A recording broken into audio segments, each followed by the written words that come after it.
Aquele que lhes concede o Espírito e que opera milagre entre vocês, será que ele faz pelas obras da lei ou pela pregação da fé? Aleluia. Amém. Meus irmãos, podem tomar os assentos. Amém. Glória a Deus.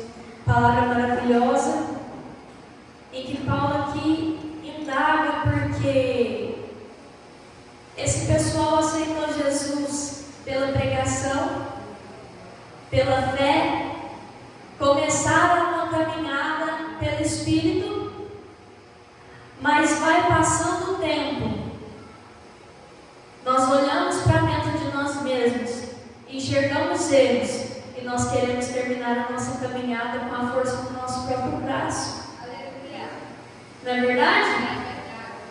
Todos aqui, eu presumo, eu inclusive, estamos aqui não porque nós somos bons, não porque nós somos capazes, não porque nós somos suficientes, mas porque um dia, e que belo dia,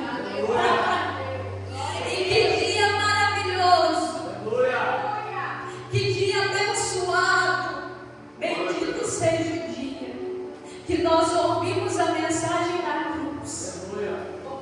E essa mensagem queimou no nosso coração até que nós entregamos a nossa vida para Jesus. Bendito seja o dia que eu entreguei a minha vida na frente do altar e disse: Jesus, eu te aceito como meu único e suficiente Salvador. Glória a Deus. Nós viemos pela fé, nós viemos pela graça. Acontece que nós também começamos essa caminhada com muita fé. Nós começamos esta caminhada muito fervorosos. Mas então aqui, como diz Paulo, né? Ó Gálatas, quem enfeitiçou? Parece que nós caímos no feitiço da comparação. Parece que vai passando o tempo, a gente cai no feitiço do perfeccionismo. Nós esquecemos que nós somos seres humanos necessitados da graça de Deus. Nós começamos a enxergar erros dentro de nós e começamos a querer corrigir os nossos erros com as nossas próprias forças. E sabe o que acontece, irmãos? Nós nos frustramos, porque não há nada de bom em nós. Não há nada que nós possamos fazer para, sei lá, arrancar o pecado de dentro da gente, tacar fora e ele não voltar nunca mais. Porque nós somos seres humanos. E é por isso que muitas pessoas, a maioria delas, não conseguem se firmar. Porque olham para dentro de si e dizem: eu não sou digno, eu não posso, eu não sei falar, eu não sirvo para pregar, eu não sirvo de exemplo, mas nenhum de nós somos dignos. E é por isso que Jesus precisou morrer na cruz do Calvário, para que nós estivéssemos aqui. Porque sem a graça derramada lá na cruz, nenhum de nós teríamos chance.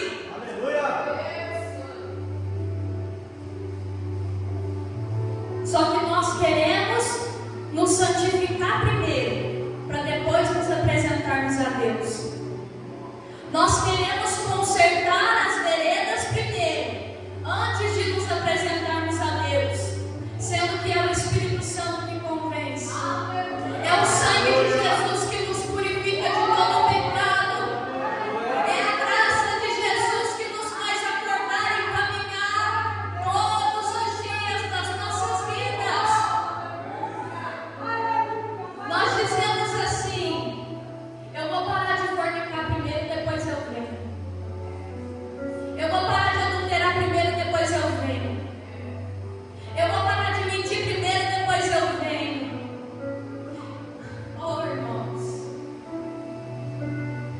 Se for assim, nós nunca vamos vir. Se for assim, irmão, a igreja irá esvaziar. Porque a única coisa que pode nos limpar é o sangue de Jesus. E se nós não deixarmos o Espírito Santo entrar, nós nunca seremos limpos. Se nós não dermos espaço para o Espírito Santo trabalhar, se nós não aceitarmos Jesus verdadeiramente com todo o nosso coração, nós nunca seremos limpos. Não adianta olharmos para dentro de nós mesmos e querermos enxergar perfeição, porque todas as vezes que nós olharmos para dentro de nós mesmos e queremos enxergar a perfeição, a única coisa que nós vamos ganhar de presente é um espelho, para que nós olhemos o nosso reflexo e possamos perceber com ainda mais clareza quantas imperfeições existem dentro de nós. Mas a partir do momento que nós começamos a refletir na beleza do Senhor, na perfeição do Senhor, a partir do momento que nós tiramos tempo para admirar a perfeição do nosso Senhor Jesus Cristo, nós começamos a enxergar o reflexo dele em nós. E é isso que nos faz progredir, contemplar o Senhor Jesus. Enquanto nós estivermos contemplando somente os nossos erros, enquanto nós estivermos querendo tirar o nosso pecado, as nossas falhas, a força, com bucha, com sabão, com detergente, com bombril, nada vai funcionar. Porque nós estamos focados no lugar errado. A partir do momento que nós focarmos os nossos olhos no lugar certo, a partir do momento que nós focarmos realmente em Jesus, talvez nós conseguiremos olhar para dentro de nós, enxergar aquilo que nós tanto buscamos, não porque estamos enxergando nós mesmos da forma que nós queríamos, mas porque nós vamos começar a olhar dentro de nós e enxergar o Espírito Santo, que é perfeito e começa a frutificar dentro de nós. Oh, aleluia! Dos versículos 6 ao 9, a palavra de Deus vai dizer, ainda de Gálatas 3, é o caso de Abraão, que creu em Deus, e isso lhe foi atribuído para a justiça. Saibam, portanto, que os que têm fé é que são filhos de Abraão. Ora, tendo a Escritura previsto que Deus justificaria os gentios pela fé, pré-anunciou o Evangelho a Abraão, dizendo: em você serão abençoados todos os povos. De modo que os que têm fé serão abençoados com o crente Abraão. Ei, me responda uma coisa: a palavra diz o quê? Com o crente Abraão. Com o crente Abraão. A palavra do Senhor diz com o bom Abraão.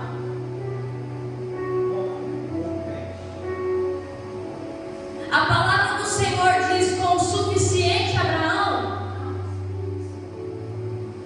Com o crente Abraão. Ele foi um homem honrado porque teve fé. Sabe por quê, irmãos? Vamos voltar lá em Gênesis. Sabe por que ele precisou ser crente, irmãos? Porque Abraão, mesmo sendo considerado uma referência em fé, uma referência para nós, ainda tinha falhas. Em 1 Gênesis 12:10, a palavra do Senhor vai dizer que havia fome naquela terra, a terra para a qual Abraão estava caminhando. Assim Abraão foi para o Egito para ali ficar, porque era grande a fome na terra. E quando se aproximava do Egito, quase ao entrar, disse a Sarai, sua mulher: ora, bem sei que você você é uma mulher muito bonita. Os egípcios, quando virem você, vão dizer: essa é a mulher dele. Então eles vão me matar, deixando você com vida. Diga, pois, que você é minha irmã. Diga, pois, que você é minha irmã. Então eles vão me... Depois, diga, pois, que você é minha irmã, para que me tratem bem por sua causa, e por amor a você me conservem a vida.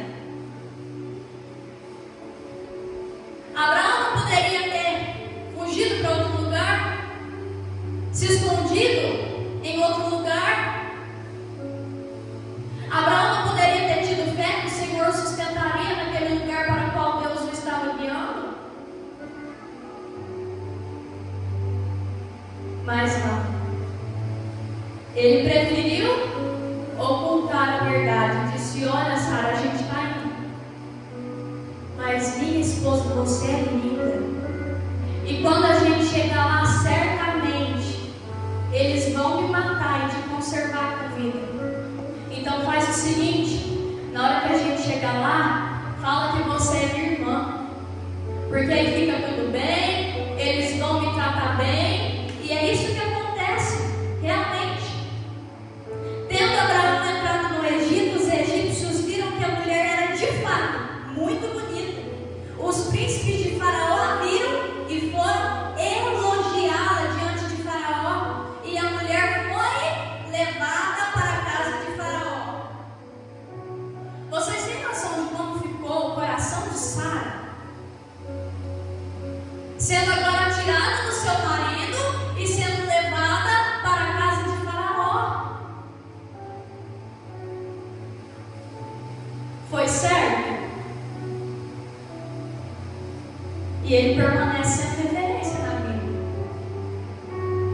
Abraão permanece na lista de heróis da fé. E a palavra vai continuar dizendo: este, por causa dela, tratou bem a Abraão, o qual veio a ter ovelhas, bois, jumentos, escravos e escravas, jumentas e camelos. Porém, o Senhor puniu o Faraó e a sua casa com grandes pragas, por causa de Sarai, mulher de Abraão. Faraó chamou Abraão e lhe disse: o que é isso que você fez comigo? Por que não me disse que ela era sua mulher? E por que me disse que ela era sua irmã? Foi por isso que eu tomei para ser minha mulher. Agora, pois, aqui está a sua mulher. Tome-a e vá embora. Então ele fala: não, você está louco? Você está com problema? Você chega aqui com a sua esposa, fala que ela é sua irmã, me deixa tomar a sua esposa como mulher. Olha agora, o Senhor veio a nós com pragas. Toma sua mulher e vai embora. Então Abraão errou. Glória a Deus. E nós vamos ver em Gênesis 17, Gênesis 20.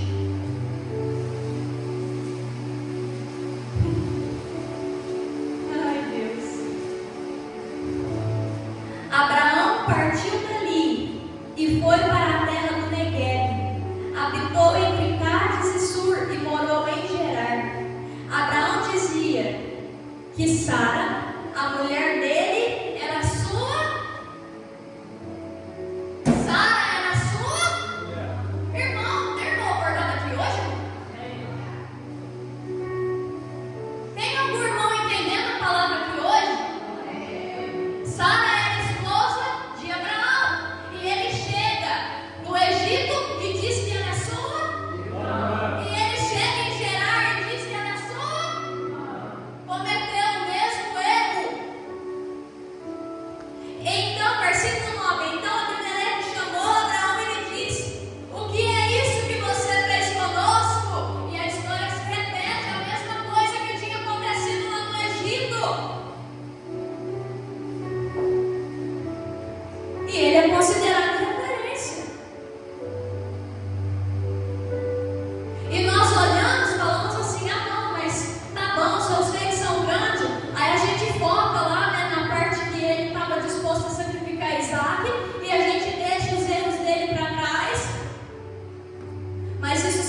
Parece que a gente já não quer mais acreditar na graça do Senhor na nossa vida. E nós vemos aqui Abraão, no capítulo 12, e novamente no capítulo 20, cometendo o mesmo erro. E nós somos assim. Nós insistimos nos mesmos erros.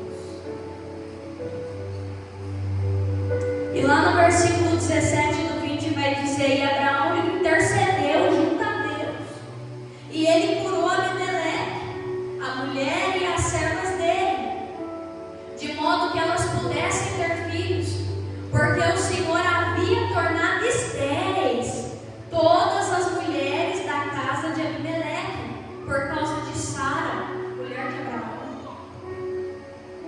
Abraão causou transtornos ou não causou lá? Causou. Muitas vezes nós cometemos erro que causa transtorno na vida das pessoas que estão ao nosso redor, não é verdade? Deus anulou a promessa na vida de Abraão por causa disso? Me entendam. Eu não estou aqui hoje defendendo o pecado de ninguém e nem alisando a cabeça de ninguém. Eu só estou dizendo que o Espírito Santo hoje está chamando pessoas que olham para dentro de si e dizem: eu não volto mais lá, eu não quero mais, eu não consigo, eu não posso, eu não sou suficiente, eu erro e erro de novo, e aquilo que eu quero fazer eu não faço, e aquilo que eu não quero eu faço e refaço, e eu machuco as pessoas ao meu redor, eu causo transtorno por onde eu passo, aonde eu vou, fica rastro de coisa errada que eu fiz. E o Senhor está dizendo: por acaso você iniciou a caminhada pelo Espírito e quer terminar com a força do seu próprio braço? Por acaso, filho, você começou essa caminhada na base da fé e quer terminar essa caminhada na base do aperfeiçoamento da carne? Acaso você pode se aperfeiçoar sozinho, filho? O Espírito Santo está te perguntando isso nessa noite. Acaso a sua sabedoria e o seu entendimento podem te aperfeiçoar e te levar para o céu? Acaso a lei pode te levar para o céu? Acaso a circuncisão e os sacrifícios de bois e de ovelhas podem te levar para o céu, filho? O Senhor está dizendo: se você fosse tão bom assim para cumprir a lei, eu não precisava ter mandado o meu filho unigênito para morrer por toda a humanidade, para que todo aquele que nele, não, mas tenha vida. Glória a Deus, glória a Deus. Graças a Deus. Oh, glória. Deus maravilhoso. Glória a Deus. Aleluia. Nós erramos e nós não queremos perseverar, não. Nós enxergamos as nossas falhas e nós não queremos perseverar. Nós olhamos e falamos assim: mas parece que para o pastor é tão mais fácil.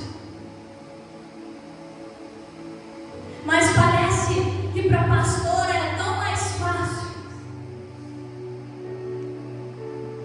Mas parece que para a irmã dela é tão mais fácil. Que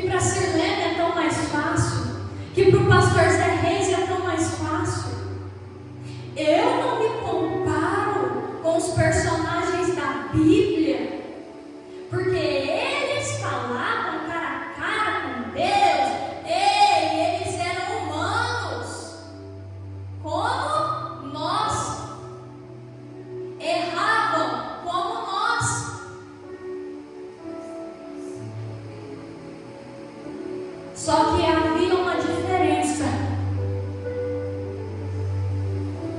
Uma diferença. Perseverança. Insistência. A luta por aquilo que é certo. Verdade, meu Deus.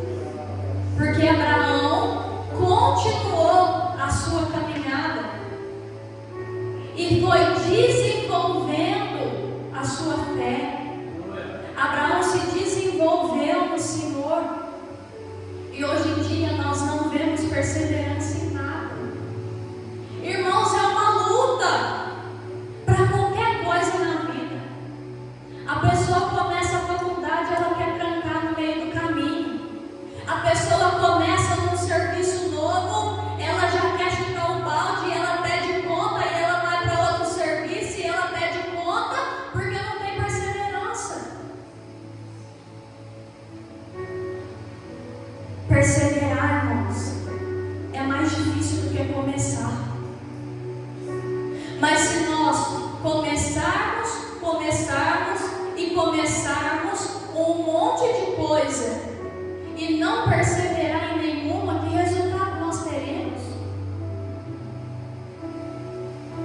Se eu começar a minha faculdade hoje de estética e parar no meio do caminho, eu sou esteticista?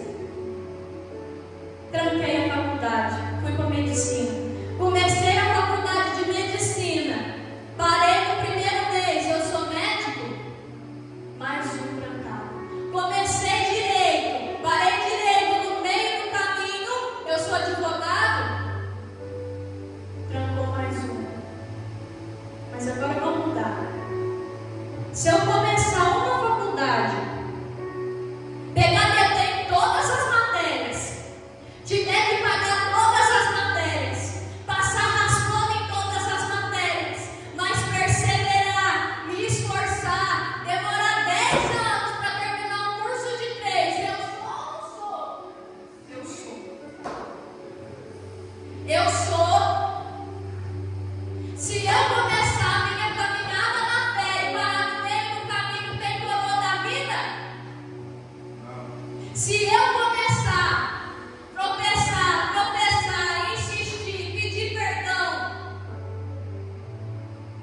o céu nos espera. Aleluia. Glória a Deus. Será que não vale a pena perseverar pelo céu? Aleluia. Será que não vale a pena perseverar por Jesus mais? Aleluia. Gênesis 17. Glória a Deus. A palavra vai dizer do 15 ao 19. Deus disse a Abraão: Sarai, sua mulher, você não chamará mais de Sarai, porém de Sara. Eu a abençoarei e darei a você um filho que nascerá dela. Sim, eu a abençoarei e ela se tornará nações, reis dos povos procederão delas. Então Abraão se prostrou com o rosto em terra e riu, dizendo consigo mesmo: pode nascer um filho a um homem de 100 anos? E será que Sara, com seus 90 anos, ainda poderá dar à luz? Então Abraão disse para Deus: quem dera que Ismael viesse sob a tua bênção. Deus lhe disse: na verdade, Sara, a sua mulher, lhe dará um filho, e você o chamará de Isaque. Estabelecerei com ele a minha aliança perpétua para a tua descendência. Então nós temos aqui o primeiro erro de Abraão: mentir, disfarçar que Sara era sua irmã, para que ele pudesse ter um dote no Egito, para que ele pudesse ter alimento no Egito. O segundo, insistir no mesmo erro. Glória a Deus. O terceiro, causar transtorno às pessoas à volta dele por causa do erro dele. E o quarto, o pai da fé teve dificuldade em crer. Vocês têm noção disso? Vocês estão ligados aqui comigo, irmão? Amém. Vocês estão entendendo essa palavra? Nós vamos ver Abraão sendo citado como pai da fé, como referência em fé. Mas o Gênesis 17 nos mostra o Senhor dizendo a Abraão que daria a ele um filho, e Abraão prostrado, rindo da promessa do Senhor e dizendo: por acaso pode um homem de 100 anos ter um filho? E nisso Ismael já estava moço, e ele olha para Deus e fala assim: ó Deus, quem dera que a promessa se cumprisse em Ismael. Mas eu vejo o Senhor como que olhando agora para Abraão e dizendo: olha, Abraão, eu vou abençoar Ismael, tudo bem, já foi, já teve, mas eu estou falando com você agora sobre Isaac. Eu estou falando agora com você sobre a minha promessa, sobre o filho que você vai ter com Sara, a sua esposa. Então nós vamos perceber Abraão, o pai da fé, tendo dificuldade em ter fé. Então por que Deus chamou ele? Porque ele continuaria a caminhada dele pelo Espírito. Não era pela capacidade, não era pelas suas obras, mas era pelo Espírito de Deus que estava nele. Aleluia. Nós vamos ver Moisés, chamado para ser porta-voz do Senhor no meio do povo de Israel, para libertar o povo do Egito e conduzir à terra prometida. O porta-voz do Senhor tinha falha na dicção. O Senhor queria evidenciar o erro daquelas pessoas? Não. O Senhor queria simplesmente mostrar para elas que não era por aquilo que elas tinham, mas era por aquilo que o Senhor colocaria dentro delas, a partir do momento que elas se dispusessem. É Deus. Davi, chamado para ser rei, escolhido. Qual que é a característica mais importante de um governador? Os irmãos podem me responder? Qual a característica mais importante para alguém governar alguma coisa? Justiça. Para começar, dentre muitas virtudes que um governador precisa, que um rei precisa, para estabelecer o seu reinado, ele precisa ser justo. Davi foi justo? Adúltero e assassino. Forte. Adulterou com a mulher de seu companheiro e matou o companheiro, colocou na frente da batalha para que morresse, para que ele pudesse tomar Batseba como sua esposa por debaixo dos panos.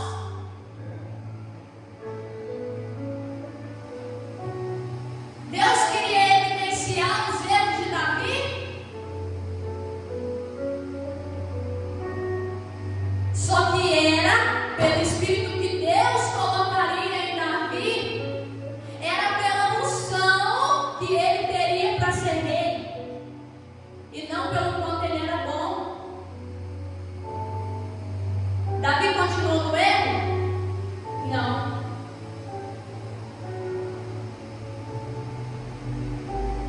Nós erramos, irmãos. Nós temos falha. Nós temos preguiça de ler a Bíblia. Nós temos preguiça de orar. Nós mentimos. Só que nós precisamos nos levantar. Nós precisamos entender que aquilo que nós fizemos daqui para trás, ficou daqui para trás. E nós precisamos avançar em fé. Em fé. E o resultado, Abraão, mesmo com todas as suas falhas, perseverou e alcançou graça, porque a promessa feita a ele lá em Gênesis 12, versículo 2: farei de você uma grande nação e o abençoarei e engrandecerei o seu nome, seja uma bênção. Abençoarei aqueles que o abençoarem e amaldiçoarei aquele que o amaldiçoar. Em você serão benditas todas as famílias da terra. Glória a Deus. Em quem essa promessa se cumpriu? Essa promessa aponta para Jesus, irmãos. Ela é citada novamente lá em Gálatas 3, no versículo que nós lemos. A palavra do Senhor diz o quê? A Escritura, tendo a Escritura previsto que Deus justificaria os gentios pela fé, pré-anunciando o Evangelho a Abraão. Anos antes de Jesus nascer, o Senhor estava pré-anunciando o Evangelho da cruz a Abraão. As famílias não foram benditas e abençoadas em Abraão, porque Abraão era muito bom, mas porque da descendência de Abraão viria o Salvador. Amém. Viria o Messias. E a partir da descendência de Abraão veio Jesus, o qual abençoou todas as famílias da terra. Isso aponta para Jesus. Abraão, muito antes de Jesus existir, já estava sendo abraçado pela graça que seria derramada por ele lá na frente.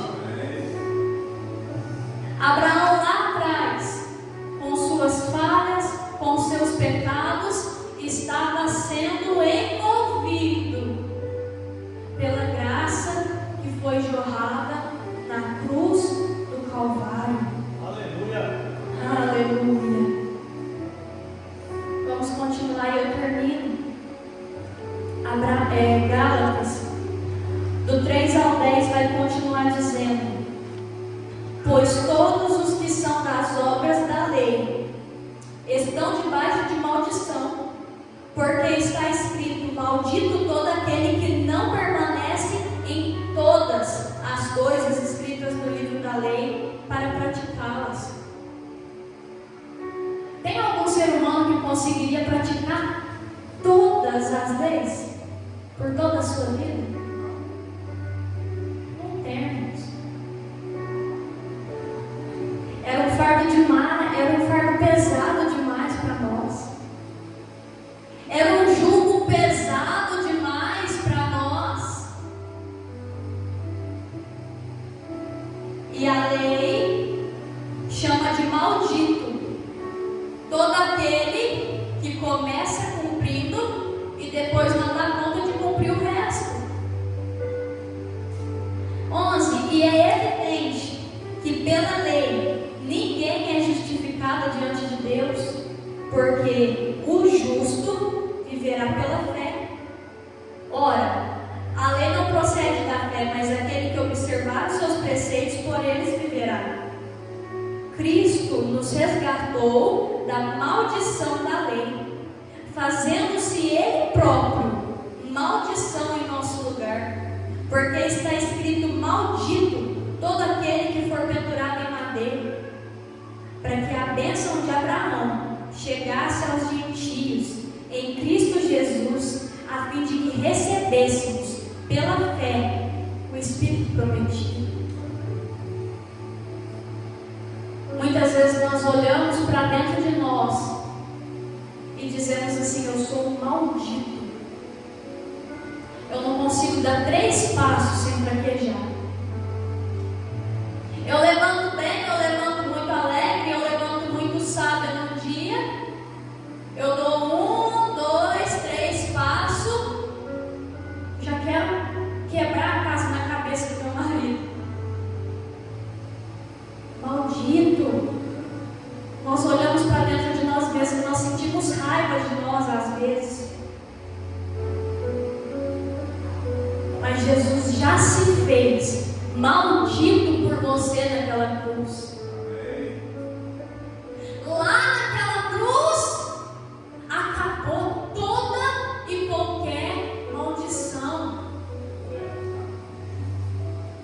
Se antes nós éramos malditos porque nós não conseguíamos suportar o peso da lei, nós já não temos mais esse problema.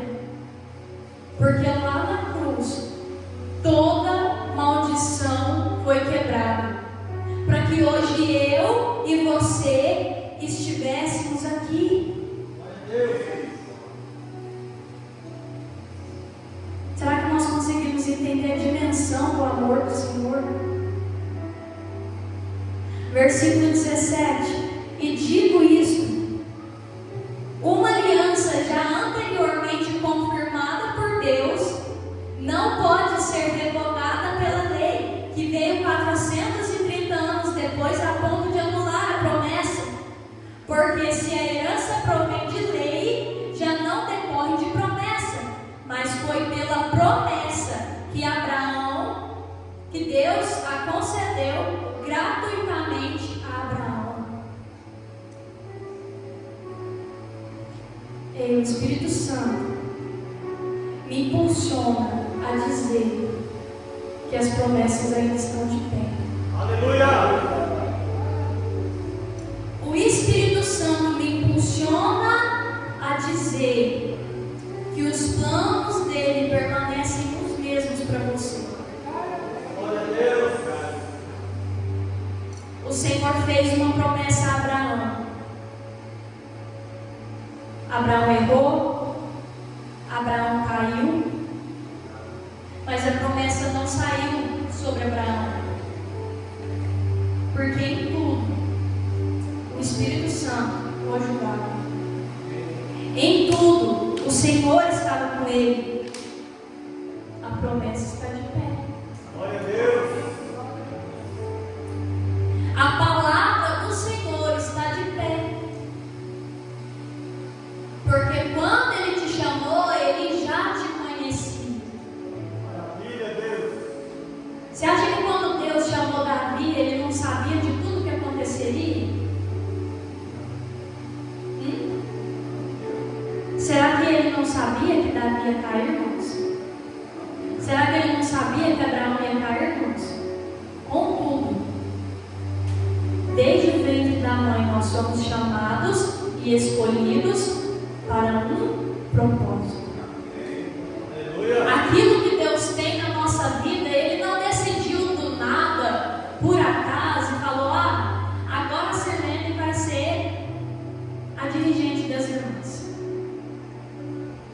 Não, mudei de ideia, a Sirlene está muito ruim, agora vai ser. Não, irmãos. Desde a fundação do mundo, a palavra do Senhor vai dizer, Davi dizendo: todos os meus dias estavam escritos antes de qualquer um deles existisse. A sua vida está escrita pelo autor mais maravilhoso que existe. Aleluia! Nós somos escolhidos, nós somos chamados.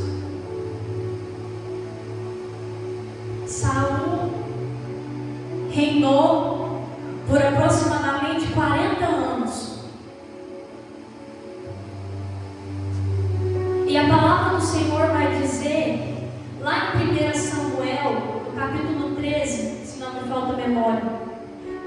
segundo ano de Saul, ele foi rejeitado como rei. Guarda isso. Saul reinou 40 anos, mas no segundo ano ele já tinha sido rejeitado como rei. Para governar, irmãos, ele tinha sido rejeitado. Então, o Senhor manda Samuel falar com ele que já havia escolhido um outro alguém para pôr em seu lugar. Veja comigo. Eu vou ler. 1 Samuel 13, no versículo 1 vai dizer: Saul havia reinado em Israel durante um ano, e no segundo ano do seu reinado sobre o povo, e aí vai discorrer aquilo que Saul fez que não agradou a Deus, no segundo ano do seu reinado. E no versículo 13 vai dizer: Então Samuel disse a Saul: Você cometeu uma loucura, não guardando o mandamento que o Senhor seu Deus lhe ordenou, pois o Senhor teria confirmado para sempre o seu reinado sobre Israel, mas agora o seu reinado não subsistirá. O Senhor buscará, o Senhor buscou no passado para si um homem segundo o seu coração e já lhe ordenou que seja príncipe sobre o seu povo, porque você não guardou o que o Senhor lhe ordenou. No segundo ano do reinado de Saul, o Senhor disse que buscou um homem segundo o seu coração para governar no lugar de Saul. Quem foi rei depois de Saul? Davi. Acontece que a palavra do Senhor vai nos mostrar que Davi só assumiu o trono com 30 anos de idade. O que isso tem a ver, Mary? Ora, Saul governou 30 anos. Se ele foi rejeitado no seu segundo ano de reinado, isso quer dizer que ele reinou cerca de 38 anos rejeitado. Se Davi só assumiu o seu trono com 30 anos, isso quer dizer que o Senhor usou Samuel para falar de Davi com Saul cerca de 8 anos antes de Davi nascer. Os irmãos entenderam isso? Se Davi assumiu o seu posto com 30 anos, você volta 30 anos e ainda tem que voltar mais 8. Porque Saul governou 38 anos rejeitado, e não 30. 8 anos antes de Davi nascer, o Senhor já falava sobre ele. 8 anos antes de Davi nascer, o Senhor já contava com ele. O Senhor já tinha uma história escrita para ele. O Senhor já sabia que Davi seria rei. Você acha mesmo que Deus ia escolher a sua história de supetão? Não, irmãos. E ele já sabia de tudo que Davi ia passar. Só que a misericórdia do Senhor alcançou e nos alcança todos os dias. Aleluia. Então, por causa da misericórdia do Senhor sobre nós podemos pecar? Não, irmãos.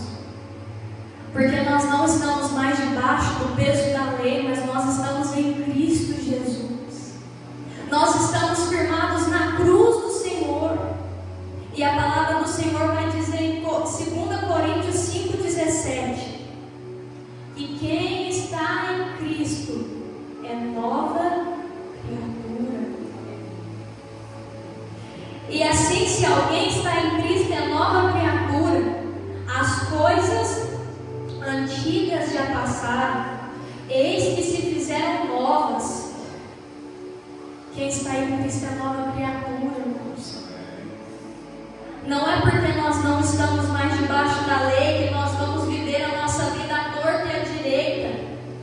Só que a graça de Jesus derramada sobre nós, lá na cruz do Calvário, nos capacita a sermos novas criaturas em Deus. Aleluia. O Espírito Santo nos guia guiando, permita que nós andemos livremente, sem uma lista debaixo do braço, o que pode e o que não pode. A graça do Senhor Jesus nos livrou da lista do que pode e do que não pode, porque agora nós temos o próprio Espírito Santo dentro de nós nos guiando. O próprio Espírito Santo sussurrando no nosso ouvido aquilo que nós devemos fazer, as decisões que nós devemos tomar. Versículo 18 de 2 Coríntios 5. Ora, tudo isso provém de Deus, que nos reconciliou consigo mesmo por meio de Cristo e nos deu o ministério da reconciliação. Para ter reconciliação, tem jeito da gente reconciliar com alguém sem a gente reconhecer que está errado? Sem a gente reconhecer que precisa de perdão? Não. Então, em Cristo nós somos novas criaturas e o Espírito Santo nos convence do mal, do pecado, e nós nos reconciliamos com Deus. Aleluia. E quando o Espírito Santo está em nós, verdadeiramente, nós produzimos os frutos do Espírito. Isso evidencia, isso reflete o Senhor Jesus em nós. Então, nós não já estamos mais debaixo da lei, não depende mais dos nossos esforços, mas a graça do Senhor que está em nós nos capacita. Aleluia! E em Gálatas 5, nós abandonamos os frutos, as obras da carne que são, ora, as obras da carne são conhecidas e são imoralidade sexual, impureza, libertinagem, idolatria, feitiçarias, inimizades, rixas, ciúmes, iras, discórdias, divisões, facções, invejas, bebedeiras, orgias e coisas semelhantes a estas. Declaro a vocês como antes já os preveni, que os que praticam tais coisas não herdarão o reino de Deus. Se Jesus morresse por nós, irmãos, para nós continuarmos debaixo do jugo do pecado, Ele não precisava ter morrido. Mas Jesus morreu para que nós tivéssemos vida e vida em abundância. E o fruto do Espírito é amor, alegria, paz, longanimidade, benignidade, bondade, fidelidade, mansidão, domínio próprio. Contra essas coisas não há lei. E os que são de Cristo Jesus crucificaram a carne com todas as suas paixões e os seus desejos. Então, que nessa noite nós possamos guardar no nosso coração que em Cristo nós podemos perceber